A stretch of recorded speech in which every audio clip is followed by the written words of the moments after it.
ધારાસભ્ય ભગવાન બારડને ધારાસભ્ય પદેથી દૂર કરવા મામલે કોંગ્રેસ હરકતમાં આવ્યું છે। વિધાનસભા અધ્યક્ષના નિર્ણય સામે કોંગ્રેસે રાજ્યવ્યાપી ધરણા કર્યા છે। આજે કોંગ્રેસ દ્વારા રાજ્યવ્યાપી ધરણા કરવામાં આવશે। કોંગ્રેસના આગેવાનો તમામ જિલ્લાઓમાં કલેક્ટર કચેરીએ ધરણા યોજી આવેદનપત્ર પાઠવશે।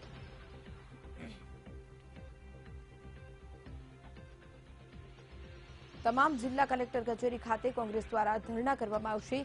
સસ્પેન્શન પર હવે સંગ્રામ થયો છે। વાઘાણીનો દાવો છે કે સ્પીકર સ્વતંત્ર છે, જ્યારે ધાનાણીનો દાવો છે કે લોકસભા જીતવા માટે આ રાજકીય નિર્ણય છે। વાઘાણીનો દાવો છે કે ભગવાનભાઈને સસ્પેન્ડ કરવામાં આવે તો ધાનાણીનું કહેવું છે કે આ સસ્પેન્શન પાછું ખેંચવામાં આવે। નારાયણભાઈને સુપ્રીમ કોર્ટમાં ગયા બાદ પદ પાછું મળ્યું છે તેવો દાવો પણ વાઘાણીએ કર્યો છે। તો બીજી તરફ ભગવાનભાઈને સજાના દિવસે જ જામીન મળવા જોઈએ તેવું પણ ધાનાણીએ કહ્યું છે। રૂપિયા 2 કરોડથી વધુની ખનીજ ચોરી થઈ હતી તેવો દાવો જીતુ વાઘાણીએ કર્યો છે। રાહુલ ગાંધી ચોર કંપનીના વડા છે તેવા વાઘાણીના નિવેદન પર પરેશ ધાનાણીનું કહેવું છે કે ભાન ભૂલેલી ભાજપની સરકાર આ દાવો કરી રહી છે। 30 તાલુકા પંચાયત કોંગ્રેસે ગુમાવી છે તેવો દાવો જીતુ વાઘાણીએ કર્યો।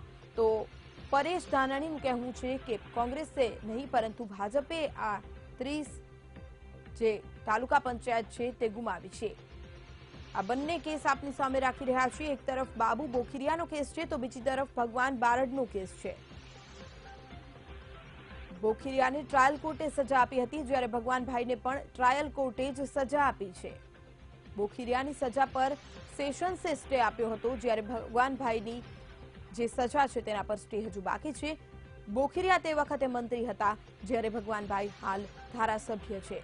બોખીરિયાએ રાજીનામું નહોતું આપ્યું, જ્યારે ભગવાનભાઈએ પણ એમએલએ પદ નહોતું છોડ્યું। બોખીરિયાને સસ્પેન્ડ નહોતા કરાયા, જ્યારે ભગવાનભાઈને સસ્પેન્ડ કરાયા છે। ત્યારે કાયદો સૌનો છે, પરંતુ લાભ કોને એ અહીં સ્પષ્ટ દેખાઈ રહ્યું છે। બાબુ બોખીરિયા સામે 2008નો કેસ છે, જ્યારે ભગવાનભાઈ સામે 1995નો કેસ છે। બોખીરિયા સામે ગેરકાયદે ખનનનો કેસ, જ્યારે ભગવાનભાઈ સામે પણ ખનનનો જ કેસ ચાલી રહ્યો હતો। બોખીરિયાને ટ્રાયલ કોર્ટે સજા આપી, જ્યારે ભગવાનભાઈને પણ ટ્રાયલ કોર્ટે જ સજા આપી છે। એક તરફ બાબુ બોખીરિયાનો કેસ છે તો બીજી તરફ ભગવાન બારડનો કેસ છે। બોખીરિયા તે વખતે મંત્રી હતા, જ્યારે ભગવાનભાઈ બારડ હાલ ધારાસભ્ય પદ ધરાવતા હતા। બોખીરિયાએ રાજીનામું નહોતું આપ્યું, જ્યારે ભગવાનભાઈએ એમએલએ પદ નથી છોડ્યું। બાબુ બોખીરિયાના કેસમાં સસ્પેન્ડ કરાયા ન હતા, જ્યારે ભગવાનભાઈને સસ્પેન્ડ કરાયા છે।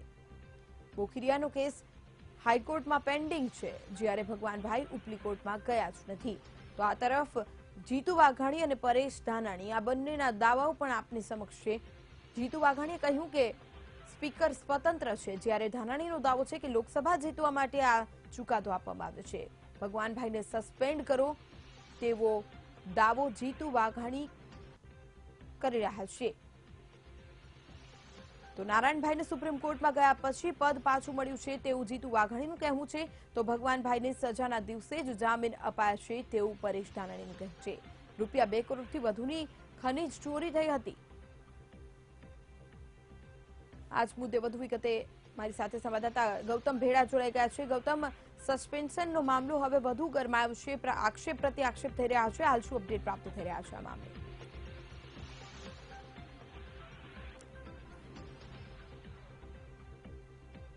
જી ચોક્કસ, અત્યારે આપને જે દ્રશ્યો બતાવવા માંગીશ, જે સોમનાથના દ્રશ્યો છે, જે ભગાભાઈ બારડ છે, જે ધારાસભ્ય છે, તેમને બરતરફ કરવામાં આવતા અત્યારે મોટી સંખ્યામાં તેમની ઓફિસ ખાતે પણ તેમના સમર્થકો છે તે અત્યારે તેમને સપોર્ટમાં જોડાયા છે। આપણે એમની સાથે વાત કરવાનો પણ પ્રયત્ન કરીશું। શું કહેશો, જે રીતના નિર્ણય લેવામાં આવ્યો છે અધ્યક્ષ દ્વારા, એને આપ વિરોધ કરી રહ્યા છો, શું કહેશો? આ નિર્ણય ખોટો જ છે સાહેબ। એમના પર ઘણા મંત્રી હલવાઈ ગયેલ છે, તો એના સામે પગલાં લીધેલ નથી, અને આવા સિનિયર માણસ હોય ને એને સામે ખોટા પગલાં ભરતા હોય તો આ સરકાર હિટલરશાહી ગણાય। એ ચોક્કસ અન્ય આ પહેલા પણ આવા ઘટનાઓ બની ગઈ છે, તેમને સસ્પેન્ડ નથી કરવામાં આવ્યા, અને ભગાભાઈને કોંગ્રેસના ધારાસભ્ય છે અને સસ્પેન્ડ કરવામાં આવ્યા છે। આ નિર્ણયને આપ કઈ રીતના જુઓ છો? આ ભગાભાઈને કોંગ્રેસના ધારાસભ્ય છે એટલે સસ્પેન્ડ કરવામાં આવ્યા છે। આની પહેલા પોરબંદરના ધારાસભ્ય બાબુભાઈ બોખીરિયા છે, ભાજપના છે, એની ઉપર કરોડો અબજોની ચોરી છે તો એને સસ્પેન્ડ કર્યા નથી। પુરુષોત્તમભાઈ સોલંકી એની ઉપર ઘણા મોટા કેસ છે એને સસ્પેન્ડ કર્યા નથી. ભાજપના રાષ્ટ્રીય અધ્યક્ષ અમિત શાહ ઉપર મોટા ગુના છે તો એને સસ્પેન્ડ કર્યા નથી. અને આ કિનાખોરી રાખી અને કોંગ્રેસના ધારાસભ્ય ભગવાનભાઈ બારડને સસ્પેન્ડ કર્યા છે. તો આ વિસ્તારના લોકો એને માફ નહીં કરે ને એનો જડબાતોડ જવાબ આપી લોકસભામાં જબરી બહુમતીથી કોંગ્રેસને જીતાવશે. જો આવી કિનાખોરી રાખશે તો એનો ફાયદો ભાજપને મળવાનો નથી, કોંગ્રેસને જ મળવાનો છે. એના ભાજપવાળા સમજી લે કિનાખોરી રાખે છે તો એને ગુજરાતની પ્રજા, તાલાળાની પ્રજા માફ નહીં કરે, નહીં કરે, નહીં કરે. ચોક્કસ આહિર સમાજમાંથી આવે છે ને આ વિસ્તારની અંદર પણ આહિર સમાજનું ખૂબ જ મોટું પ્રભુત્વ રહ્યું છે. શું કહેશો આપ, જે રીતના અત્યારે સમગ્ર વિસ્તારની અંદર પણ રોષ જોવા મળી રહ્યો છે આ નિર્ણયને લઈને? આમાં એવું છે કે ફક્ત કોંગ્રેસ પક્ષ ફક્ત આહિર સમાજનું અપમાન નથી કર્યું, આખા કોંગ્રેસ પક્ષનું અને આખી પાર્ટીનું અપમાન કર્યું છે.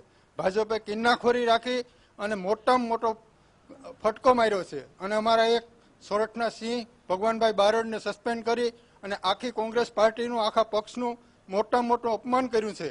અને એને અમે આવતી લોકસભાની અંદર જડબાતોડ જવાબ આપશું અને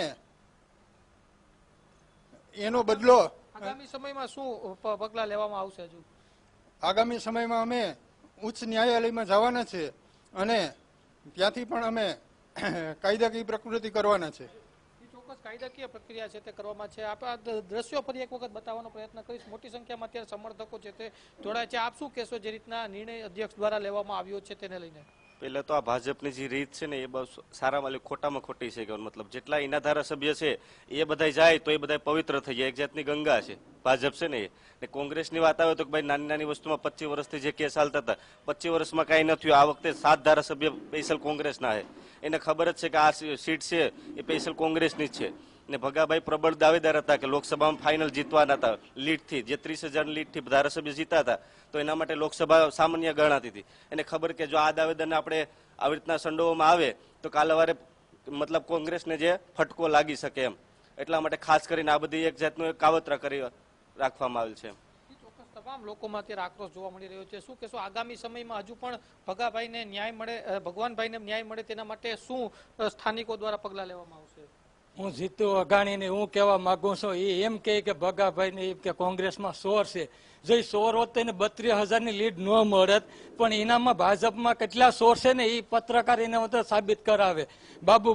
બાબુ બોખરિયા, પરસોત્તમ સોલંકી, પછી એવા તો ઝાઝા ધારાસભ્ય એવા છે એનામાં સોર છે. એને પહેલા સસ્પેન્ડ કરે. એમ કે કોંગ્રેસ વાળાને સસ્પેન્ડ કરવો પડે, પણ તારામાં કેટલા છે એને પહેલા સસ્પેન્ડ કરે. ભગાભાઈ 32,000 લીડ આવ્યા ને, કદાપી સરકાર અમને ન્યાય નહીં આપે ને તો અમારો કોંગ્રેસ પક્ષ આથી ડબલ લીડ લઈને અહીં આવવાનું છે ભગાભાઈની આગેવાની હેઠે.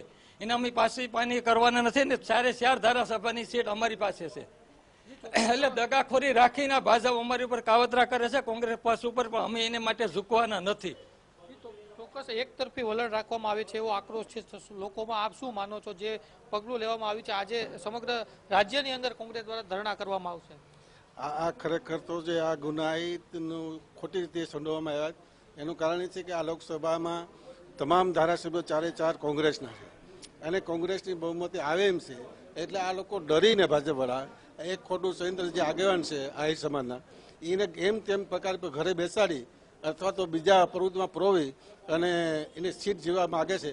પણ આના લોકો હોશિયાર છે, એમ એ સીટ આપે એમ નથી અને કોંગ્રેસની જ આવશે. અને ખોટી રીતે જે આને ન્યાયતંત્ર પર વિશ્વાસ છે કે ભગાભાઈ નિર્દોષ થાય. જે ચોક્કસ સ્થાનિકોનો ન્યાયતંત્ર ઉપર પણ અત્યારે વિશ્વાસ છે કે આગામી સમયમાં યોગ્ય પગલાં છે તે લેવામાં આવશે અને જે ભગાભાઈને જે રીતના અધ્યક્ષ દ્વારા બરતરફ કરવામાં આવે છે તેમને ન્યાય મળે તેના માટે પણ લોકો દ્વારા આજે અલગ અલગ વિસ્તારોની અંદર અલગ અલગ જિલ્લા કલેક્ટરને આવેદનપત્ર પાઠવી અને વિરોધ પ્રદર્શન છે તે કરવામાં આવશે. જી બિલકુલ આભાર ગૌતમ, સમગ્ર વિગત લઈને મારી સાથે જોડાવા બદલ. તો આજે વિરોધ પ્રદર્શન કોંગ્રેસ દ્વારા તમામ જગ્યાઓ પર કરવામાં આવશે, તમામ જિલ્લામાં ધરણા કરવામાં આવશે અને કલેક્ટર કચેરીએ આવેદનપત્ર પણ આપવામાં આવશે.